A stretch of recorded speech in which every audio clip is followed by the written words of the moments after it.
We honor all our airmen, Coast Guard, Marines, sailors, and soldiers who have served in the past and continue to serve in harm's way. All of them who have served have taken an oath, a simple oath, and it goes like this. I, Jim Koci, will support and defend the Constitution of the United States against all enemies, both foreign and domestic, to bear true faith and allegiance to same, so help me God. Jim was one of those individuals, and while a simple oath, it is not a simple calling. So often veterans are approached by our civilian population with a very simple praise that veterans love to hear. Thank you for serving our country, or thank you for serving. I'd like to invite John up now to read a little bit about the history of our memorial here.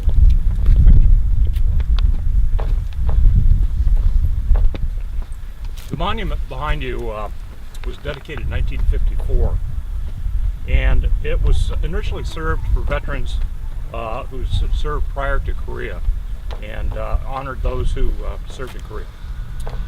In recent years, the memorial has expanded and is now the largest veterans memorial west of the Mississippi River. The Vietnam War Memorial in Washington, D.C. is the largest. Our memorial honors all military veterans like Jim. Long-held dream was realized on July 17th last year when a 1/2 acre parcel of land at the top of Mount Soledad was sold by the United States government to the Mount Soledad Memorial Association, which I'm proud to be a trustee of. After almost 25 years of frustrating litigation, Congress passed and the President signed the National Defense Authorization Act of 2014, which approved the historic sale to the Mount Soledad Memorial Association. Mount Soledad is one of the highest points in San Diego County, 900 feet above sea level. As you look at a 360-degree view, you'll note Torrey Pines State Park, the glider port, Torrey Pines Golf Course, and UCSD on a clear day to the north.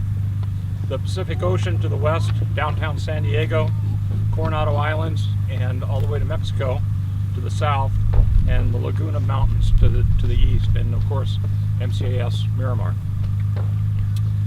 Mount Soledad Memorial has some very unique characteristics. We honor all military veterans who have been honorably discharged, serving as far back as the Revolutionary War to current conflicts in service, living or deceased. This is the only memorial that allows a photo and a brief war record on the plaque. These plaques are photo engraved using black granite, similar to the Vietnam War Memorial in Washington, D.C. We have 5 presidents on our wall: Theodore Roosevelt, Dwight Eisenhower, Gerald Ford, Ronald Reagan, and Harry S. Truman. There are 15 Medal of Honor recipients. We have Audie Murphy, James Stockdale, Jay Vargas, Alvin York. We also have other notables such as Winston Churchill, Bob Hope, Glenn Miller, George S. Patton, General Jack Pershing, Cliff Robertson, astronaut Wally Schirra, James Stewart, Louis Zapparini, Glenn Doherty, and Tyrone Woods, the 2 former Navy SEALs who were killed in Benghazi. Jerry Coleman is also on the wall, as of 2 weeks ago, Ted Williams, representing the Marine Aviators and baseball. Today, we're here to honor another dignitary. Sean?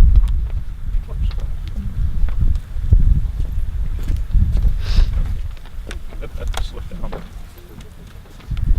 Thank you, John. I'd like to read the plaque now.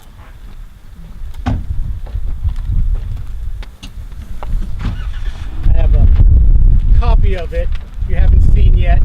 We have it up mounted on the wall, on G wall, where flowers, and if you'd like to all go after the ceremony and take some photos of you all in front of it.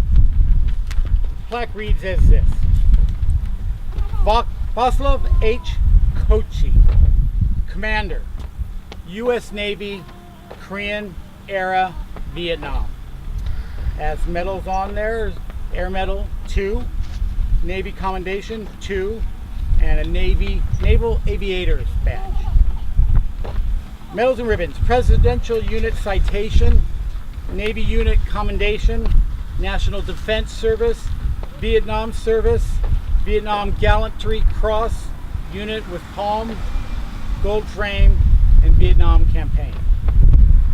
Vaclav, or Jim, as most know him, proudly served his country during a time of crisis.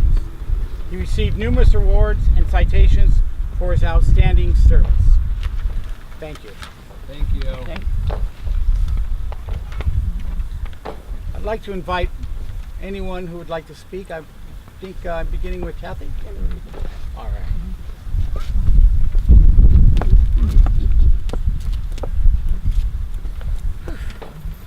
I always get so emotional at these things. I wanted to personally thank everybody for being here today, our good friends and family. I know it means a lot to my dad for you all to come out today.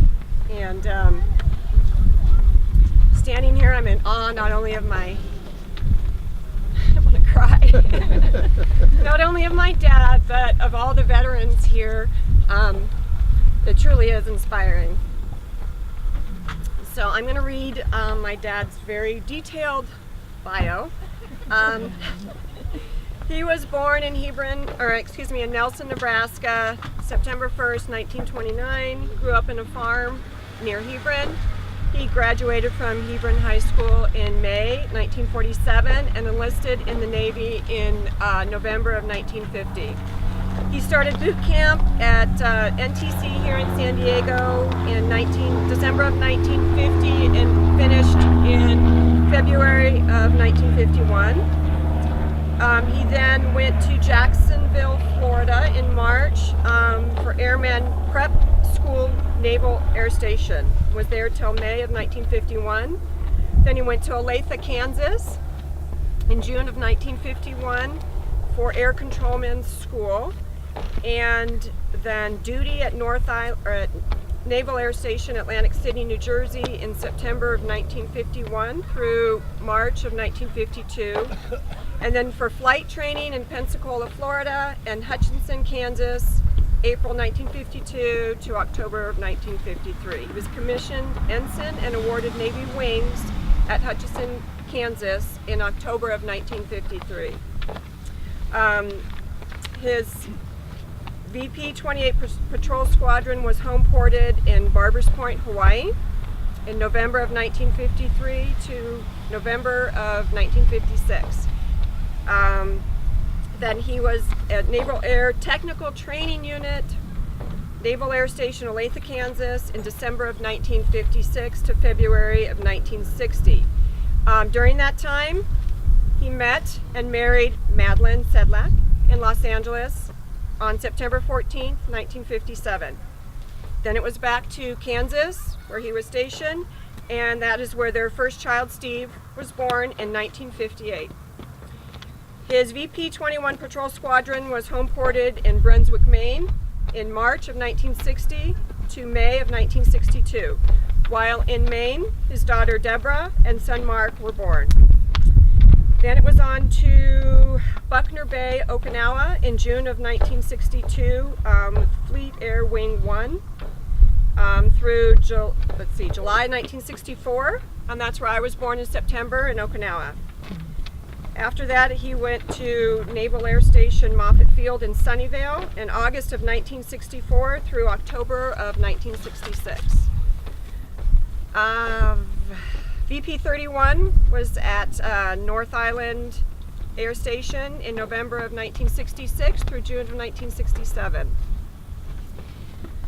His VO 67 crew was in Naval Air Station Alameda here in California, and Royal Thai Air Force Base, if I can say this right, Nakhon Phanom Thailand. in Thailand in July of 1967 to July of 1968.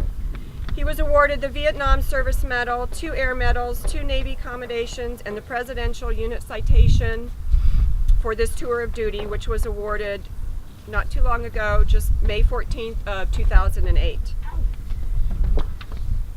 That was his last tour of duty. Then he was stationed in Washington, D.C. in August of 1968 to July 1971, Naval Communications Command.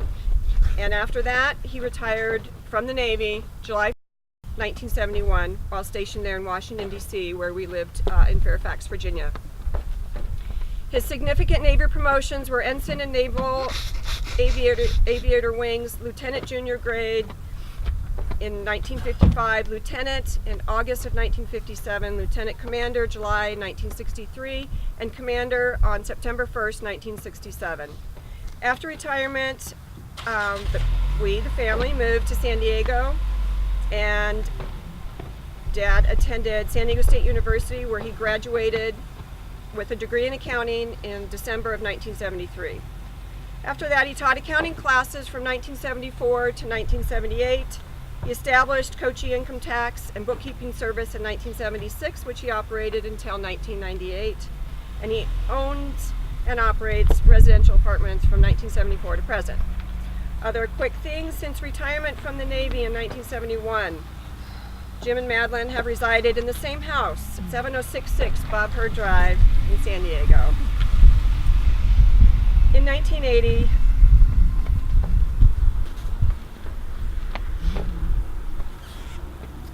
they lost their son Mark in a bicycling accident. Sorry. They have 6 wonderful grandchildren: Christopher, Brian, Holly, Grace, Nicole, and Brianne. And 2 great grandchildren, Kelty and Cohen. And hopefully, I'm sure, more on the way someday. Both Jim and Madeline enjoy traveling throughout the United States, Mexico, Canada, Australia, New Zealand, and the Caribbean. And they especially enjoy the Hawaiian Islands. Jim's favorite hobby and pastime is fishing and attending San Diego State Aztec football and basketball games.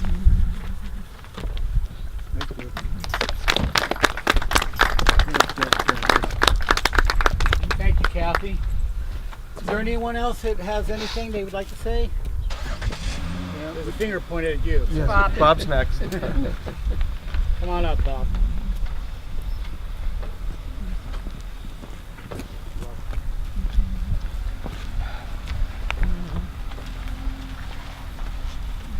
First, I want to thank the family for allowing me this next 3 hours to talk about my friend. I'm not much at public speaking, so I kind of threw something together. And I want to thank you for allowing me to say a few words today about my relationship with my friend, Koci, and a little bit about the special unit that we served together in 1967-68 during the Vietnam War. So before I can relate to you what a special man Commander Koci is, I need to say a little bit about what our mission was. The Navy's VO-67 squadron was a very classified group of men with an ultra-secret assignment brought together for a never-before-attempted mission. The Communist forces of North Vietnam initially wove a vast network of supply lanes from North to South Vietnam across the demilitarized zone, or the DMZ as we used to call it. Eventually, an overwhelming American and Allied presence forced the enemy to sidestep into a neighboring country of Laos. Laos was a neutral country, not involved with the war between North and South Vietnam. It was hoped by the North Vietnamese that moving troops and supplies into a sovereign nation, that U.S. and Allied forces would not pursue them. And so, the famous Ho Chi Minh Trail was created by the North Vietnamese. How would we track and stop this troop and supply movement into a country that we were not even allowed to be in? And so it was decided by the then Defense Secretary McNamara that if we could hear the movements, we could send our aircraft in and destroy the convoys. It was decided that old anti-submarine aircraft could be modified to implant electronic sensors and listening devices that could pick up the sounds of these movements. A new, one-of-a-kind naval squadron was formed to implant these coded sensors at precise points in the jungle in order to track the Vietnamese forces. That squadron was the one and only VO-67. It was then decided by the Department of the Navy that the existence of this squadron was not to be known but by a few naval personnel. We simply did not exist.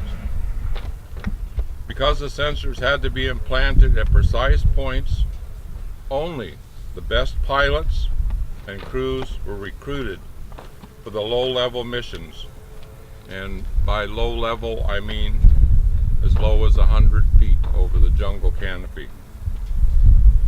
Approximately 15 of the Navy's top pilots in large fixed-wing aircraft were recruited to fly these missions in 12 modified P-2 Neptune aircraft rescued from either a reserve squadron or the Boneyard in Arizona. These aircraft were expendable. A total of 12-man crews were formed. The pilots were responsible for basically three things. First, complete the mission, implant the sensors in the correct location, and finally,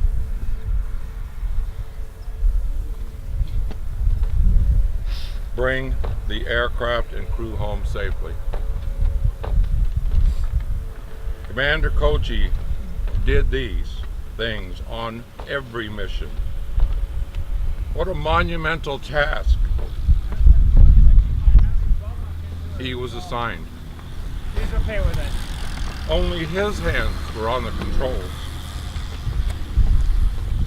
The enlisted crews deemed the term, "I entrust my fate." Time and time again, he took his crew into what we called the hard air.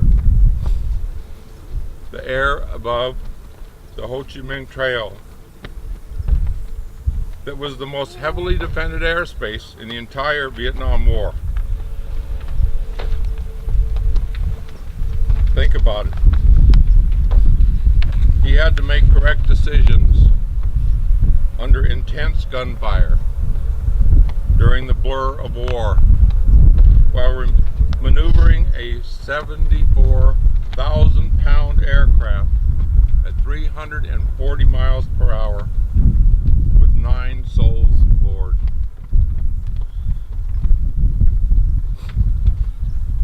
Here you go.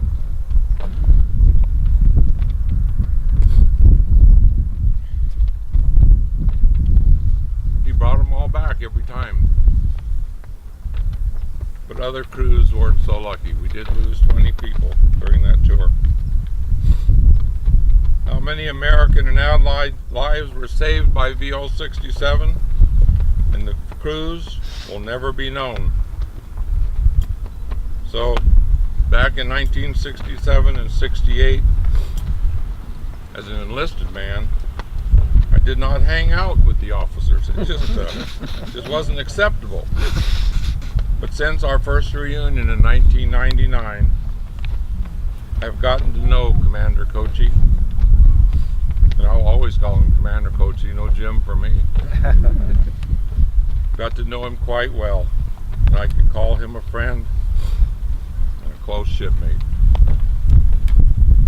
So congratulations, Commander, on this proud moment for you.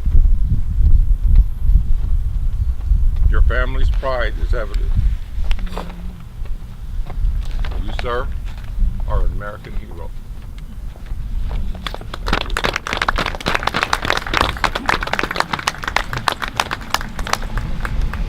Thank you, Bob. I think Steve, you have something?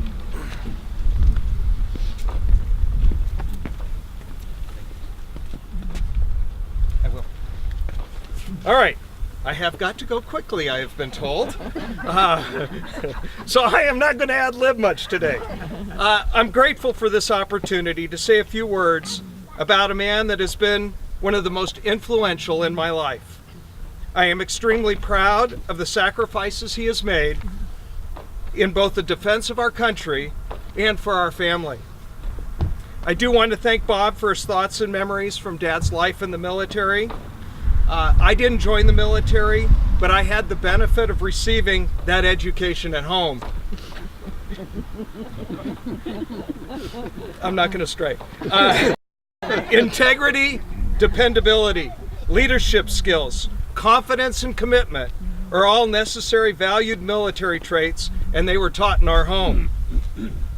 A boy's first role model is often his dad, and our family was blessed with a very special one. Our parents provide the example that helps shape the person we will ultimately become. Dad and Mom's 59 years of marriage, something that is a rarity in today's society, illustrates what is possible with hard work, commitment, and dedication to make a successful relationship, as well as how to succeed in other life endeavors. My greatest challenge when putting this presentation together was choosing between all the events where Dad had a lasting effect on me.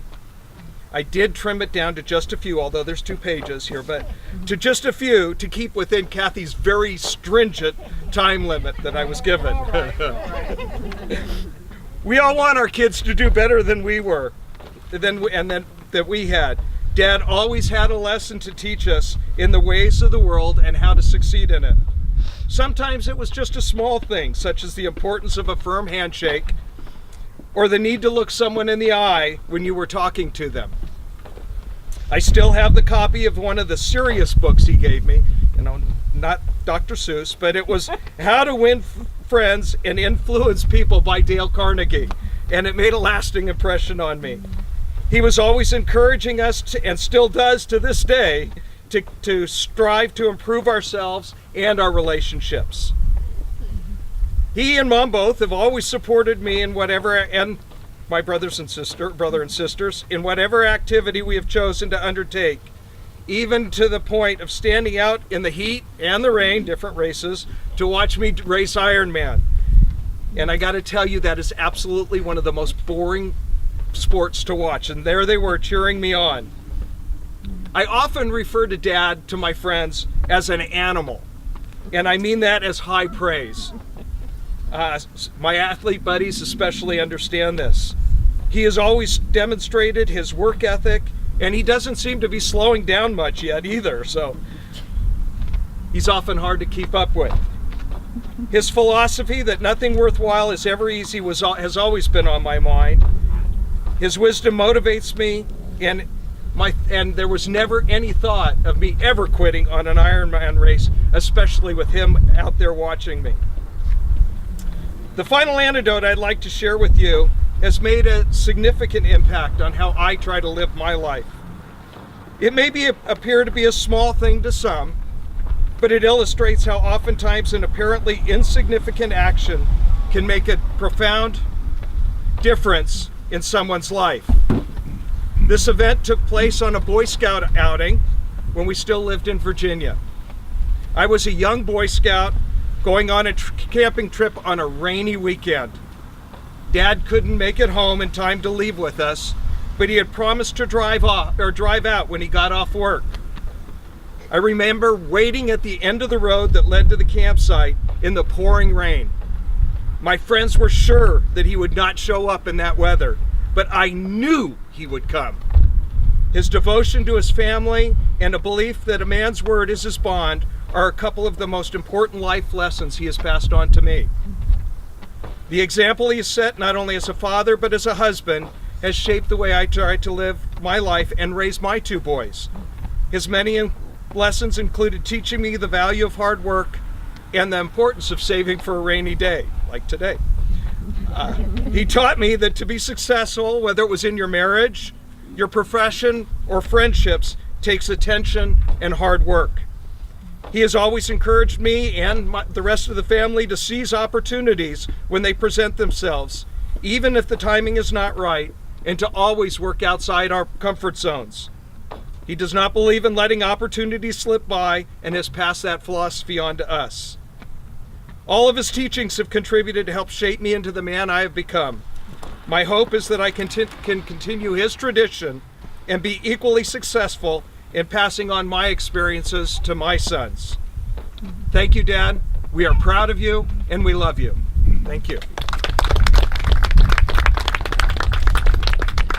Thank you, Steve. One more. I'll be short and sweet.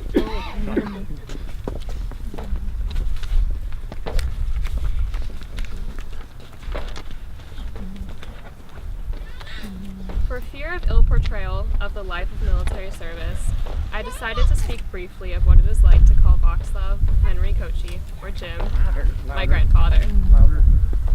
Today is November 26, 2016. Approximately 66 years ago, my grandfather enlisted in the Navy. Today, I am inspired by the actions and choices that he made.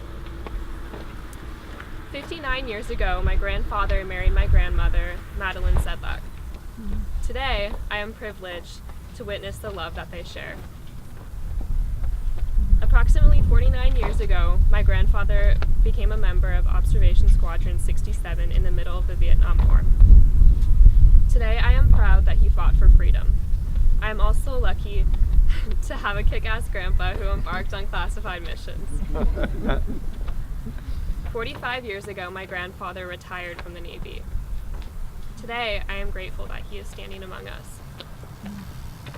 43 years ago, he graduated from San Diego State University.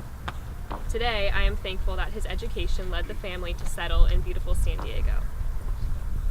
Fast forward, 19 years ago, I was born. Today, I am indebted to the strength and courage my grandfather has taught me in becoming who I am each year in the making. Tomorrow, I hope to honor his bravery by sharing his stories and the pride that I feel for being the granddaughter of Vaclav Henry Koci. Jim.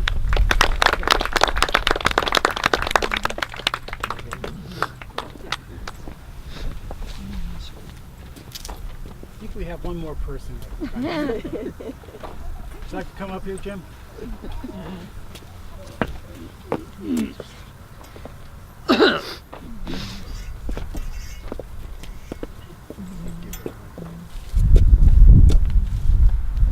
Talk about a short time fuse. What was it, 2 minutes, did you say? Talk fast. 5? 2. Or 2 hours? You're fine. Yeah. We got time? Shouldn't have said that. First of all, I want to thank Madeline and the children for arranging this ceremony. It's really meaningful. I want to thank everybody here that has come to join us, especially those from North County and beyond who have made the trip down here, and especially Bob and Sharon from our experience in Rio 67. And I want to say thanks for all the kind words that have been said today about me. And I don't want to further that. I don't want to talk about me today.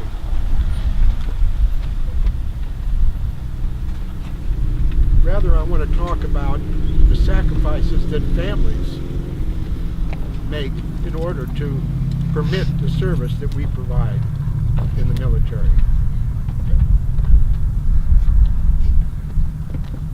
I'd like to speak to you for a couple hours on that subject, but I don't have that amount of time. So I'm just going to relate a couple of very quick and brief examples. Consider a wife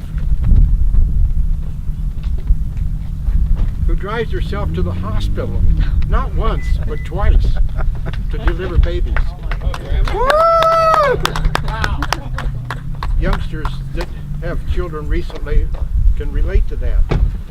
Now you have to have not only the father, but a cadre of folks and a whole production committee videoing the whole thing.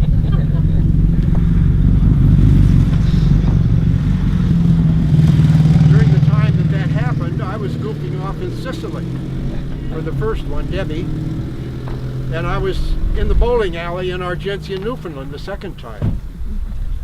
I wasn't there to hold her hand or to give her support or help her with her breathing or whatever. Or how about a mother that travels 7,000 miles over a 12-day period with 3 small children, age 4, 2, and 1, by automobile from Los Angeles to San Francisco, by bus to Sacramento, Travis Air Force Base, by airplane to Anchorage, to Tokyo, to Okinawa. The trip from Fort Mason in San Francisco to Okinawa took 36 hours. And who did she have to help her?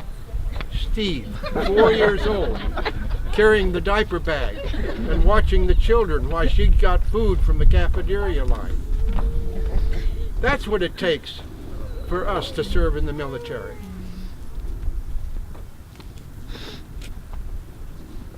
But the granddaddy of all, I believe, was when I served in VO 67, or prepared the service in VO 67, as Bob has described to you this morning.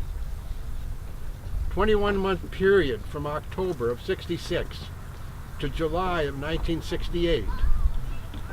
I spent a total of 5 months at home helping Madeline take care of 4 children, all 9 years and younger.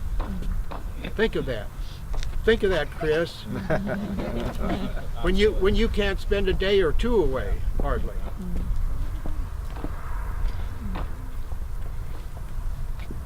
Worst of all, when she told me goodbye at Lindbergh Field,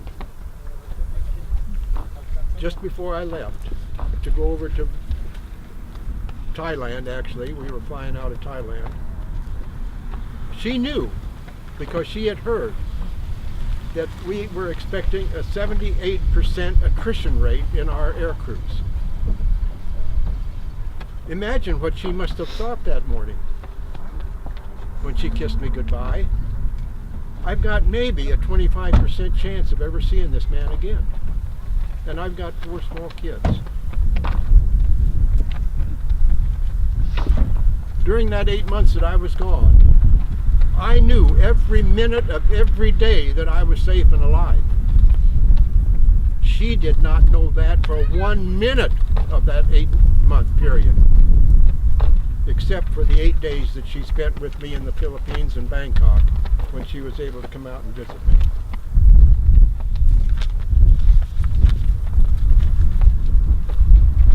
As Bob pointed out, we did lose people in Vietnam. 3 of our crews went down. 25% of our aircraft were lost in the first 3 months or so of our deployment. Fortunately, we were able to change our tactics and we lost no more than the 25%.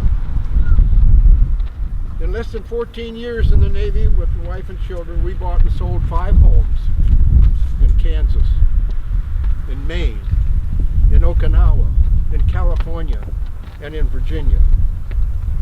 The children attended 5 different schools. We never spent 3 years in any one location. Today, as I travel around the community, often wearing my hat, I appreciate the greeting, "Thank you for your service," that I get quite often in the stores and around town. But maybe we should add the following. and for the support and sacrifices your family make to allow you to serve. Thank you, Nevin, Steve, Debbie, Daphne. I appreciate all the sacrifices you made to allow me to serve.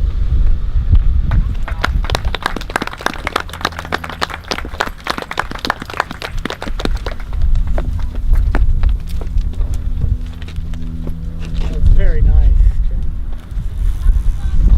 The families are often overlooked. It's nice when somebody points it out. We have a special surprise for you, Jim. I'd like to bring up Colleen, representative of Quilts of Valor. She has something she'd like to share with you.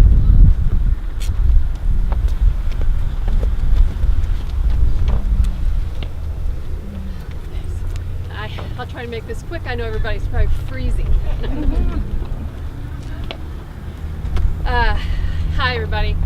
I am Colleen Craven and I'm here today representing the Quilts of Valor Foundation. I'd like to give you a little background about the foundation. It's a national nonprofit organization founded in 2003 by Catherine Roberts, whose son had just been deployed to Iraq. Catherine had the idea of comforting veterans with quilts. Since then, QOVF has become a nationwide grassroots community service effort connecting the home front with our combat warriors, veterans of all armed conflicts, and others who were touched in some way by wars. A Quilt of Valor is a generous nap-sized quilt pieced and quilted by the loving and appreciative hands of thousands of volunteers who spend countless hours on each one to make it very special. What does a Quilt of Valor mean? First, we honor you for your service. Next, our quilters know that freedom isn't free. The cost of our freedom is the dedication of men and women who serve in our military. This quilt is meant to say thank you for your service and sacrifice. Also, this quilt is meant to offer comfort and to remind you that you are forever in our thoughts and hearts. I've been involved with the Quilts of Valor Foundation for over 5 years as a volunteer long-arm quilter. And during that time, I've quilted over 550 quilts. Throughout the U.S., there are more than 7,000 quilters and over 380 quilting groups that are registered with the foundation, and I'm honored to be the leader of one of them. Our Quilts of Valor Mira Mesa group has 25 members, and we get together twice a month. As we quilt, we talk about our families and friends and how grateful we are to those who will be receiving what we call our quilty hug, excuse me, when we wrap them in a Quilt of Valor. Minor interruption.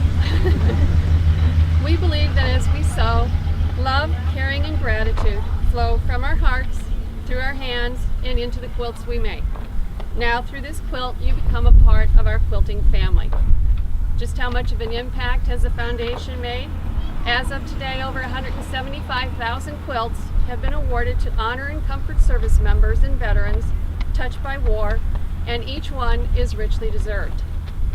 I'm honored here to be today at the unveiling of the memorial plaque for Commander Koci. On behalf of the Quilts of Valor Foundation and our local Mira Mesa group, we wish to award this quilt to you. Though we may never know the depth of your sacrifice to protect and defend the United States of America, as a gesture of gratitude of a grateful nation, we award you this Quilt of Valor as a tangible token of appreciation that sincerely and lovingly says, thank you for your service, sacrifice, and valor, and welcome home. You richly deserve the recognition and expression of appreciation this quilt represents. So, Commander, can I have you come down?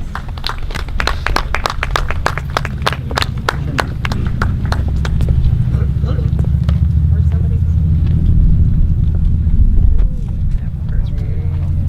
We gotta get this the right way. Here we go. Sean, can you grab that side? Okay, there we go. I'd like to show everyone. Beautiful.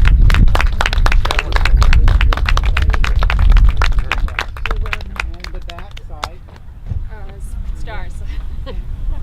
Oh, stars. Beautiful. So, on this nice chilly day, we get to wrap. Oh yeah, we should have her up first. And thank you for your Thank you, service. thank you so much.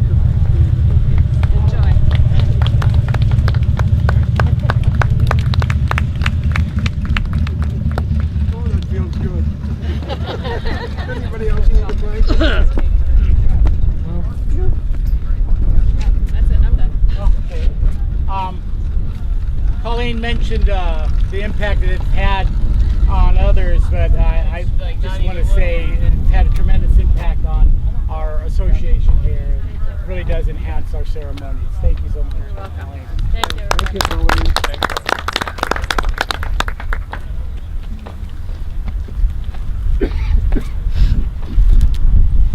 And now, on behalf of Mount Soledad Memorial Association, the Board of Trustees, and myself, I want to thank you all for being here today to honor Vaclav H. Koci.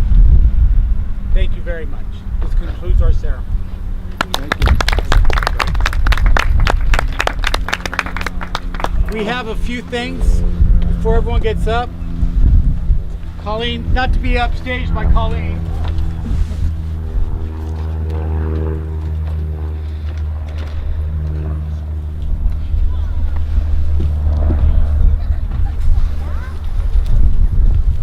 We have a hat for you, That's what sir. Oh, that's beautiful. Thank A scarf? Thank you so much. We need more of his contact also.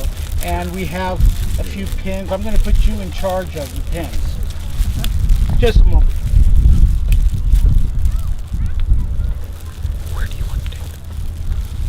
You want to put that on?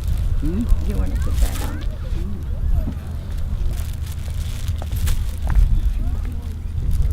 They all have these.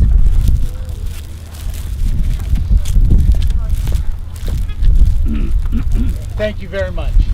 Thank you so much. We're supposed to take a photo of everyone. Okay. Get everyone here. Who? Everybody come down here. We want a quick picture.